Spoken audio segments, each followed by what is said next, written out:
श्रीमद् भागवत गीता के पास आपके हर प्रश्न का उत्तर है। चाहे आपकी कोई भी परेशानी हो, कोई भी इच्छा हो, श्रीमद् भागवत गीता आपके हर प्रश्न का उत्तर देती है, आपके हर समस्या का हल देती है। चाहे वह परेशानी आपके मन की हो या धन की हो या आपके शरीर की हो या आपके रिश्तों की हो, आपको अपनी हर समस्या का उत्तर श्रीमद् भागवत गीता में जरूर मिलेगा।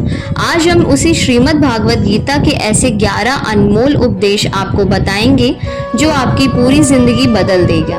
बस आप इन बातों को वीडियो के अंत तक ध्यान से सुनिए। जो भी व्यक्ति इस वीडियो को अंत तक सुनेगा उसे अपनी हर परेशानी का हल अवश्य मिलेगा।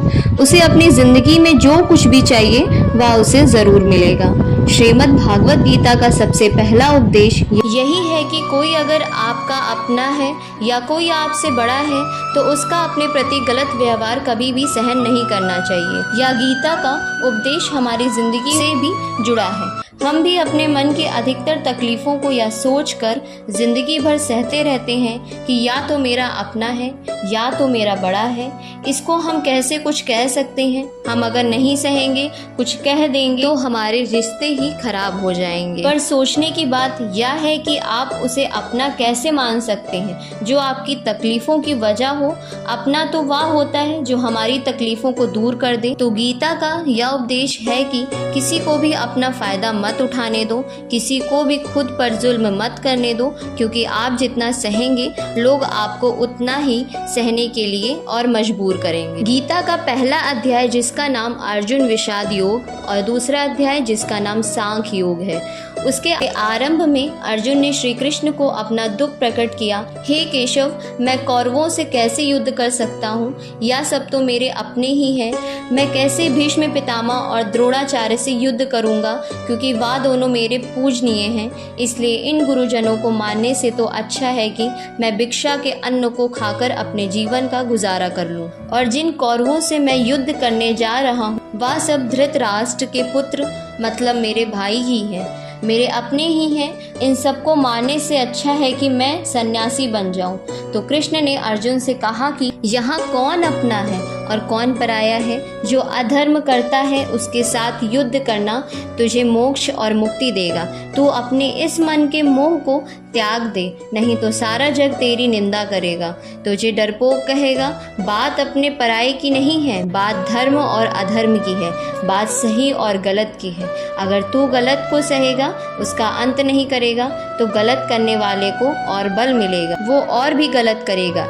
इसीलिए मन के मोह को त्याग करके तू युद्ध कर। महाभारत की एक और कहानी भी है। जब अर्जुन के पुत्र अभिमन्यु की युद्ध में मृत्यु हो जाती है तब अर्जुन बहुत दुखी होता है और रोने लगता है। वह श्री कृष्ण से कहने लगा कि मेरा पुत्र अभिमन्यु मर गया है, यह दुख बिल्कुल भी सहन नहीं कर सकता, मैं भी अपने आप को समाप्त कर लूँगा। फिर भगवान श्री कृष्ण उसे आत्माओं के लोक में लेकर गए जहाँ अभिमन्यु आनंद से बैठा हुआ था, क्योंकि उसने क्षत्रियों जैसा व्यवहार किया था, इसीलिए उसे उत्तम पद की प्राप्ति हुई। जब अर्जुन अभिमन्यु के पास रोते रोते पहुंचा तो वह बहुत प्रसन्न हुआ। उसे गले से लगाकर कहने लगा कि हे पुत्र, तेरे बिना मैं तो जी ही नहीं सकता, मैं तो अपने जीवन की आशा ही त्याग कर दिया है। तो अभिमन्यु कहने लगा कि आप कौन हैं? अर्जुन बोला, मैं तेरा पिता हूँ, तू मेरा पुत्र है। अभिमन्यु कहने लगा कि कौन पुत्र कौन पिता, मेरे हजारों जन्म हुए हैं, किसी जन्म में आप मेरे पिता बनते हैं और किसी जन्म में मैं आपका पिता बनता हूँ।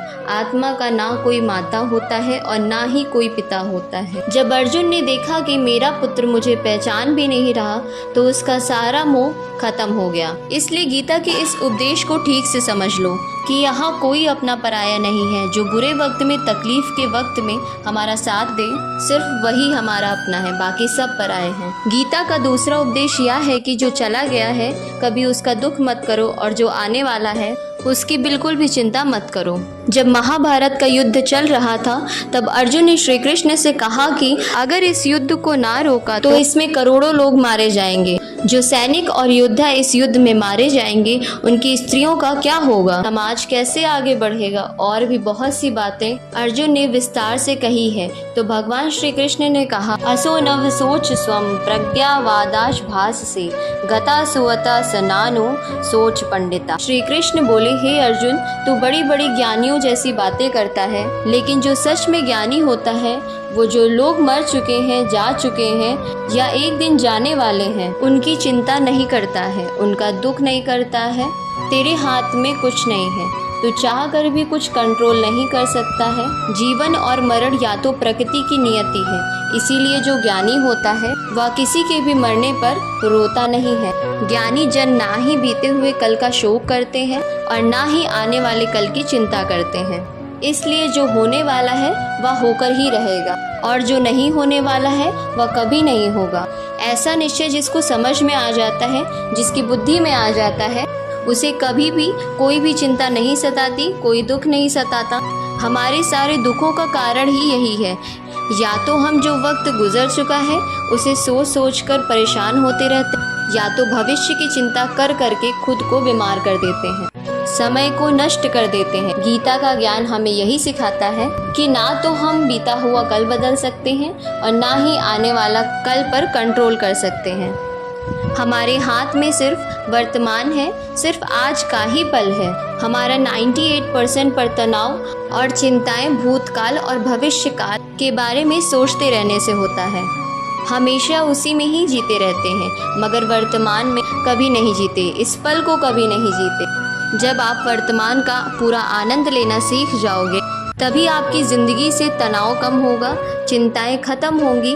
वर्तमान में जीना एक बहुत बड़ी उपलब्धि है। हमारे हाथ में सिर्फ आज का ही पल है, हमें जो भी करना है आज ही करना है, कभी भी नहीं। यह सोचकर समय को नष्ट नहीं करना चाहिए कि अभी हमारे पास बहुत समय बचा है। गुरु जी ने अपने एक शिष्य को पारस का पत्थर दिया। उनका वह शिष्य बहुत आलसी था, हर काम को कल पे टाल देता था। तो गुरु जी ने उससे कहा कि मैं तुझे यह पारस पत्थर दे रहा हूँ, तू जब इस पारस पत्थर को लोहे को स्पर्श कराएगा तो वह लोहा स्वर्ण बन जाएगा, और यह पारस पत्थर मैं तुझे 1 महीने के लिए दे रहा हूँ, और जब 1 महीना समाप्त हो जाएगा तब मैं तुझसे यह पत्थर वापस ले लूँगा। तब तक तू इस पत्थर को अपने पास ही रख। गुरु जी का वह शिष्य बाजार में लोहा खरीदने के लिए गया। जब बाजार में वह लोहा खरीदने पहुंचा तो उसे लोहे का वह रेट बहुत महंगा लगा। उसने कहा, थोड़े दिन बाद रुक के ले लूँगा, जब लोहे का रेट कम हो जाएगा। पर उसकी बुद्धि में यह बिल्कुल नहीं आया कि इस लोहे को मैं सोना बनाकर बहुत अधिक धन बना सकता हूँ। लेकिन उसके मन की सुस्ती, उसके मन का आलस्य, उसकी वजह से उसने उस काम को कल पे टाल दिया। ऐसे ही करते करते पूरा महीना समाप्त हो गया। फिर गुरु जी उस शिष्य के पास आ पहुँचे कि बताओ तुमने कितना सोना बनाया। शिष्य बोला कि मैंने तो अभी सोना बनाना शुरू ही नहीं किया। तो गुरु जी ने कहा, मुझे मेरा पारस पत्थर वापस चाहिए। शिष्य बोला कि नहीं, मुझे थोड़ा वक्त दीजिए, मैं थोड़ा सोना बनाना चाहता हूँ। गुरु जी ने कहा, यह पारस पत्थर पूरा 1 महीना तेरे पास था, पर तू कुछ नहीं कर पाया, लेकिन अब समय समाप्त हो चुका है। और ऐसे ही हमारा जीवन है, हमारी ज़िंदगी है, और यह समय ही पारस पत्थर है। हम समय के एक एक पल से अपने जीवन को सोना बना सकते हैं, लेकिन हमें यह लगता है कि हमारे पास बहुत समय बचा है।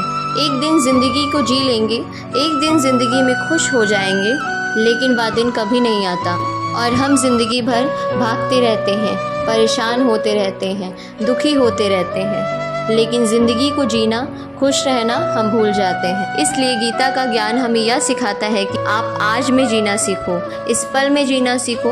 गीता का तीसरा उपदेश यह है कि मौत से डरना बिल्कुल व्यर्थ है। श्री कृष्ण ने गीता में कहा है, यह संसार मृत्यु लोक है, जिसका भी जन्म हुआ है वह एक दिन ज़रूर मर जाएगा, जिसका आरंभ हुआ है उसका अंत अवश्य होगा। हम इसे रोक नहीं सकते हैं। जैसे हम रोज कपड़े बदलते हैं, वैसे ही हमारी आत्मा नया शरीर धारण करती है। मृत्यु सिर्फ इस जीवन का एक नया आरंभ है, इस जीवन का अंत नहीं है। आत्मा कभी नहीं मर सकती है और ना ही उसे कोई मार सकता है, लेकिन मौत का डर मनुष्य को सबसे ज़्यादा लगा रहता है। मौत का दुख इंसान को सबसे ज़्यादा होता है। एक पेड़ में दो पक्षियों का जोड़ा रहता था। उन दोनों को एक दूसरे से बहुत प्रेम था।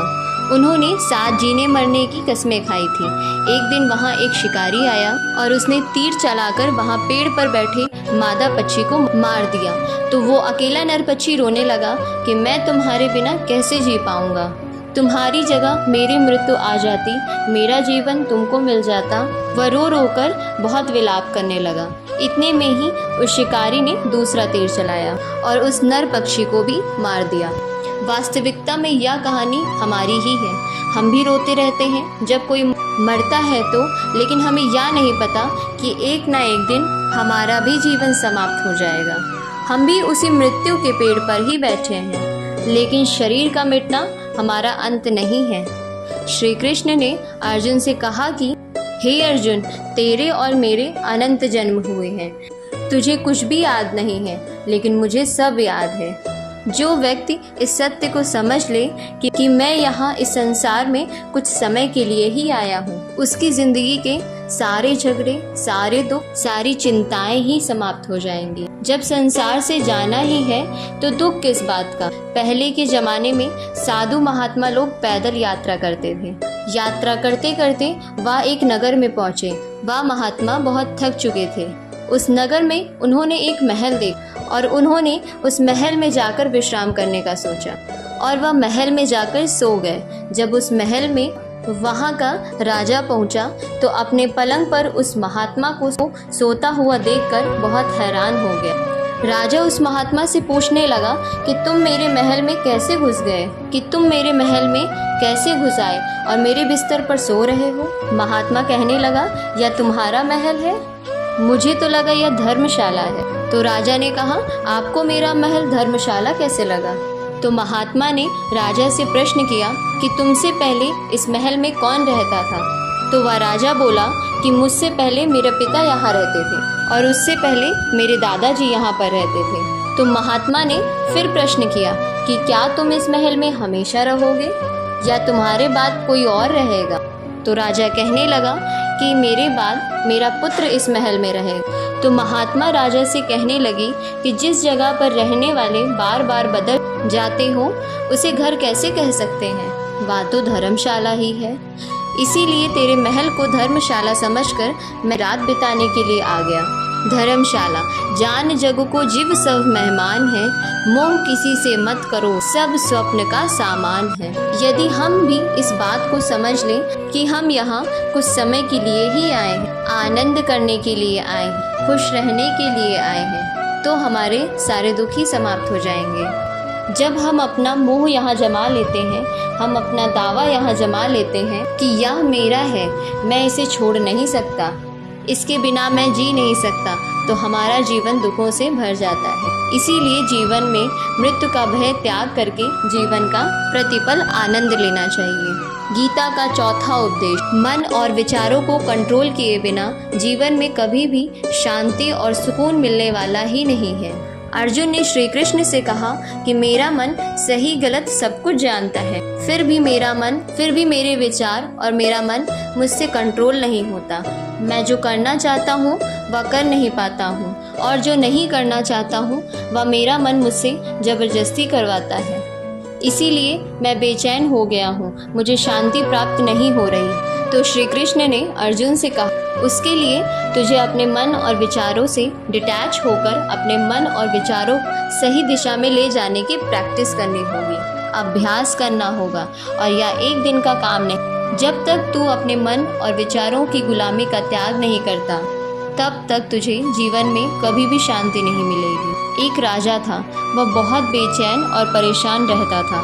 एक दिन वह अपने गुरुजी के पास गया और उनसे कहने लगा कि मेरा मन बहुत बेचैन है, मैं बहुत परेशान हूँ, मैंने पूरे संसार को जीत लिया है, सब कुछ है मेरे पास, पर मैं खुश नहीं हूँ, मेरा मन सुकून में नहीं है, शांति नहीं है।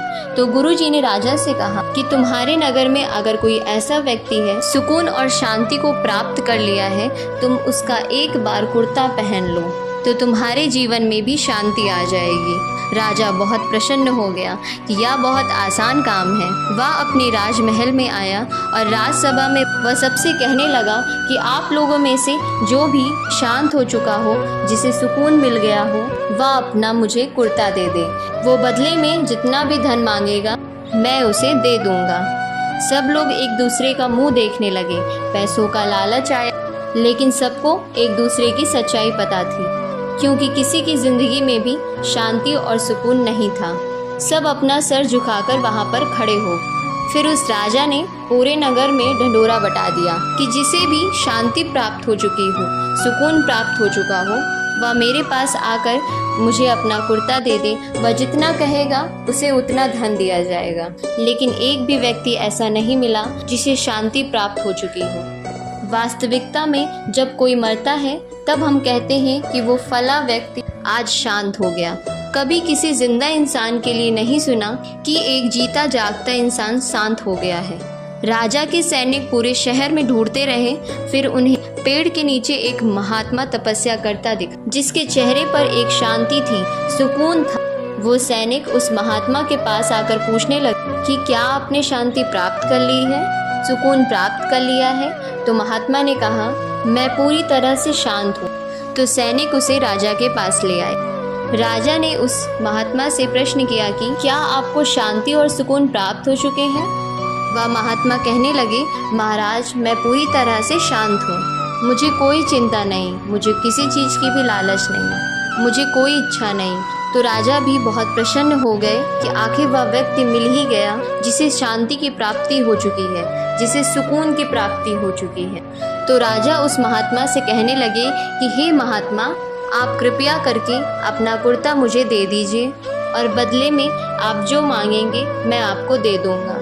वह महात्मा कहने लगे कि महाराज, सुकून और शांति तो मुझे मिल ही चुकी है, लेकिन क्या करूं, मेरे पास कुर्ता ही नहीं है पहनने के लिए जो मैं आपको दे सकूं। राजा ने उस महात्मा की यह बात सुन चौंक गया कि इस महात्मा के पास कुर्ता भी नहीं है पहनने के लिए। उसके बाद भी यह महात्मा एकदम शांत है, इसके जीवन में सुकून है। मैं सारी जिंदगी धन को जोड़ने में लगा रहा, दुनिया जीतने में लगा रहा, लेकिन मुझे शांति नहीं मिली और सुकून नहीं मिला, क्योंकि शांति और सुकून बाहर की चीज़ नहीं है, अपने भीतर की चीज़ है। इसीलिए जब तक कोई व्यक्ति अपने मन और विचारों को कंट्रोल नहीं करता, तब तक उसके जीवन में सुकून और शांति नहीं आती। और गीता का उपदेश हमें यह सिखाता है कि जीवन में शांति चाहिए तो मन को शांत करना सीखो। गीता का 5वां उपदेश यह है कि वासना, क्रोध और लालच सर्वनाश का कारण है, नर्क का द्वार है। जिस भी मनुष्य में यह 3 अवगुण होते हैं, वह हमेशा दूसरों को दुख पहुंचाकर अपने ही सुख और स्वार्थ की पूर्ति करता रहता है। किसी भी चीज़ की हद से ज़्यादा वासना करना और क्रोधी स्वभाव होना और मन में लालच होना उसके जीवन के सुखों को समाप्त कर देते हैं, उसके सारे रिश्तों में जहर भर देते हैं। इन्हें नर्क का द्वार इसीलिए कहा गया क्योंकि जिस इंसान में अत्यधिक क्रोध है, लालच है, वासना है, उसका पूरा जीवन जहर से भर जाता है। उसको मरने के बाद नहीं, जीते जी यहीं पर नर्क का दर्शन होता है। गीता का 6वां उपदेश यह है कि सब भगवान एक ही हैं, कोई छोटा बड़ा नहीं है, सब एक परमात्मा के अलग अलग रूप और नाम है। श्री कृष्ण ने गीता के 10वें अध्याय विभूति योग में बताया है कि जितने भी जगत के देवी देवता हैं वो सब मेरे ही विभूति हैं। मैं ही शिव हूँ, मैं ही इंद्र हूँ, मैं ही यक्षराज और कुबेर भी हूँ, मैं ही अग्नि हूँ, मैं ही हवा हूँ, देवताओं के गुरु बृहस्पति भी मैं ही हूँ, समुद्र भी मैं ही हूँ, अक्षरों में ओम भी मैं ही हूँ, काल का महाकाल भी मैं ही हूँ, सारे जगत का नाश, उत्पत्ति और पालन करने वाला भी मैं ही हूँ। श्री कृष्ण ने अर्जुन से कहा, मेरी विभूतियों का कोई अंत नहीं है। इस सब भगवान, सब नाम, सब देवता मेरे ही रूप हैं। इसीलिए तो किसी भी देव या ईश्वर में कभी भी भेद बुद्धि मत करना, कभी किसी को छोटा बड़ा मत समझना। और गीता का उपदेश हमें यह सिखाता है, कभी भी किसी दूसरे के इष्ट को छोटा नहीं समझना चाहिए या इस बात पर झगड़े फसाद नहीं करने चाहिए कि कौन बड़ा है और कौन छोटा है। गीता का 7वां उपदेश यह है, सुख की इच्छा ही आखिर में हमारे दुखों का कारण बनती है। श्री कृष्ण ने अर्जुन से कहा कि मनुष्य जितना सुखों की लालसा और इच्छा करता है, उतना ही उसकी इंद्रियां सुख भोग में आसक्त हो जाती हैं।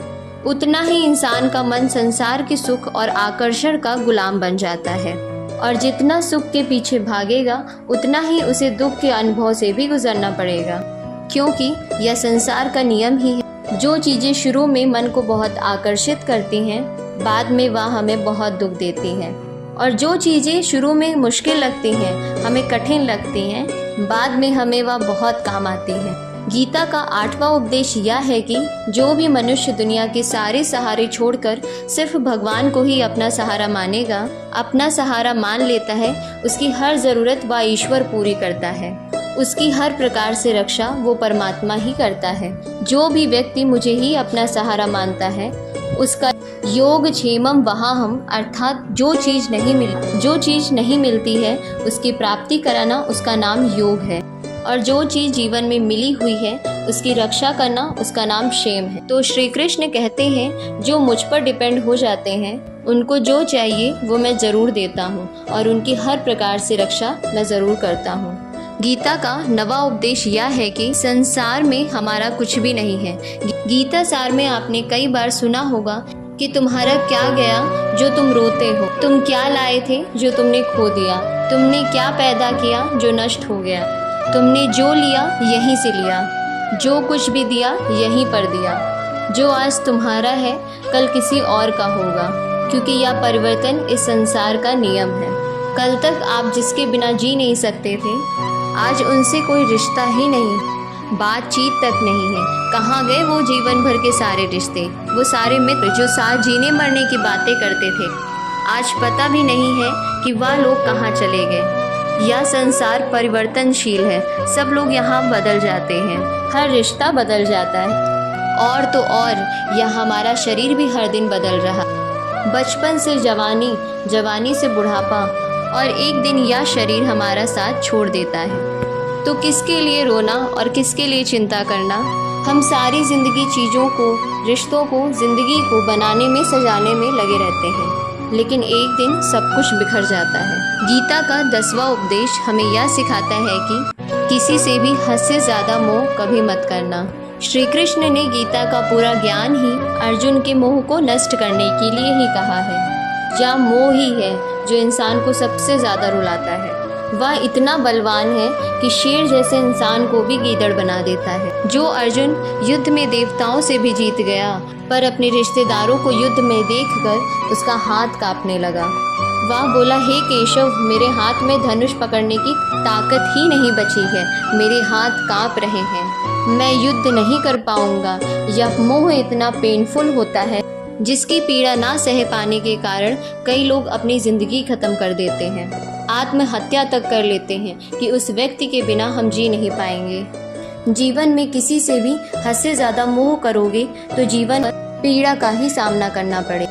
जो व्यक्ति अपने मोह से बाहर नहीं आता, उसका सब कुछ छिन जाता है, उसकी सारी खुशियाँ ख़त्म हो जाती हैं। इसीलिए गीता का ज्ञान बार बार यही सिखाता है कि अपने मन के मोह को त्याग करके आप बलवान बनो, बुद्धिमान बनो, सत्य के दर्शन करो कि वास्तविकता क्या है, क्योंकि हमारा मोह हमें हमेशा झूठ ही दिखाता है, झूठ पर ही विश्वास दिलाता है और दिल में झूठी उम्मीदें जगाता है, और यही हमारे दुखों का सबसे बड़ा कारण है। हम ही मोह कर लेते हैं, हम ही लोगों से उम्मीदें लगा बैठते हैं, पर वास्तविकता बिल्कुल अलग होती है। लोग वैसे नहीं होते जैसे हम मान लेते हैं, जैसा हम समझ लेते हैं, क्योंकि मोह के कारण हमें सच्चाई नहीं दिख पाती, लोगों का असली चेहरा नहीं दिख पाता। इसीलिए गीता का उपदेश हमें यह सिखाता है कि जीवन में अगर आनंद और प्रसन्नता से रहना है तो किसी में भी हद से ज़्यादा मोह कभी मत करना। गीता का 11वां उपदेश यह है कि इस दुनिया में अगर आए हो तो दुख तो मिलेगा ही मिलेगा, दुख से कभी घबराना मत, दुख से कभी डरना मत। श्री कृष्ण ने गीता में कहा है कि यह संसार दुखों का घर है, जिसे औषधालय में औषधि मिलती है, पुस्तकालय में पुस्तक मिलती है, चिकित्सालय में चिकित्सा होती है, वैसे ही इस संसार को भी श्री कृष्ण ने एक नाम दिया है, दुखालय, जहाँ पर दुख मिलता है। दुख तो यहाँ पर हर किसी के जीवन में आता ही है, लेकिन दुख आया है तो सुख भी आएगा, इसीलिए दुख से कभी डरना नहीं चाहिए। श्रीमद् भागवत गीता का यह उपदेश अगर कोई व्यक्ति ठीक से समझ ले और उसे अपनी ज़िंदगी में उतार ले तो यह पक्की बात है कि ज़िंदगी में वो जो चाहे वह हासिल कर सकता है। इस दिव्य उपदेश को हमें बार बार सुनना चाहिए, हर रोज़ सुनना चाहिए। जब भी जीवन में कोई चिंता या परेशानी आए तो एक बार इस उपदेश को ज़रूर सुन लेना और मन में यह विश्वास रखना कि गीता का यह उपदेश आपकी ज़िंदगी की हर परेशानी में आपको राह अवश्य दे।